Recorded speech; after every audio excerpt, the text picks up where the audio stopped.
បាទអនុញ្ញាតគ្រប់នឹងជម្រាបសួរបងប្អូនបាទនេះបងប្អូនថ្ងៃនេះមានវត្ថុពិសេស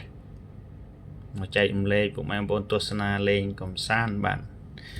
ទនេះបងប្អូននេះគឺជាfossil ឈើបាទ fossil ឈើអាយុកាលរាប់រយពាន់អាចលានឆ្នាំផងក៏មិនដឹងពុកម៉ែបងប្អូនបាទខ្ញុំបងប្រុសខ្ញុំគាត់ឲ្យបងប្រុស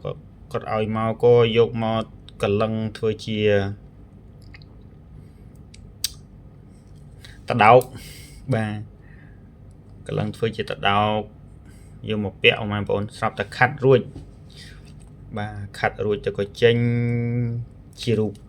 មុខមាត់ដូចនេះបងប្អូនបាទនេះបងប្អូននេះគឺជាភ្នែកហើយនេះក៏ជាភ្នែកហើយនេះគឺជាច្រមុះហើយនេះគឺជាមាត់បាទពុកម៉ែបងប្អូនមើលដូចរូបអីគេណោះបាទខ្ញុំសួរមិត្តភ័ក្ដិខ្ញុំគេថាមុខដូចជាខ្មោចកូនគេថាដូចខ្លាកូនខ្ញុំណាកូនខ្ញុំគេថាដូចខ្លាប្រពន្ធខ្ញុំមើលទៅក៏ដូចជាព្រាយខ្លាគេថាអញ្ចឹងណាបងប្អូនបាទអញ្ចឹងសម្រាប់មួយ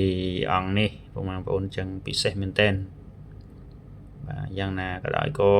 យើងអ្នកគ្រប់វត្ថុស័ក្តិសិទ្ធិអញ្ចឹងមិនបាច់ខ្លាចទេបាទអញ្ចឹងប្រពន្ធខ្ញុំក៏គាត់ប្រាប់ដែរថាគាត់យល់សុបិនឃើញតែខ្មោចតែខ្ញុំក៏បានប្រាប់គាត់ដែរថាប្រហែលជាវិញ្ញាណអង្គនេះឯងព្រោះដោយសារខ្ញុំទៅមិនបានភ្លាមប្រពន្ធខ្ញុំយល់សប្តិឃើញអញ្ចឹងបានន័យថា lot នេះ fossil ឈើនេះតដោកសំទោសមិន lot ទេបាទ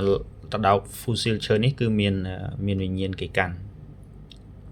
បាទពុកម៉ែបងប្អូនអញ្ចឹងមានតែប៉ុណ្្នឹងទេពុកម៉ែបងប្អូនឲ្យចែករំលែកឲ្យតែមានអីចម្លែកប្លែកក៏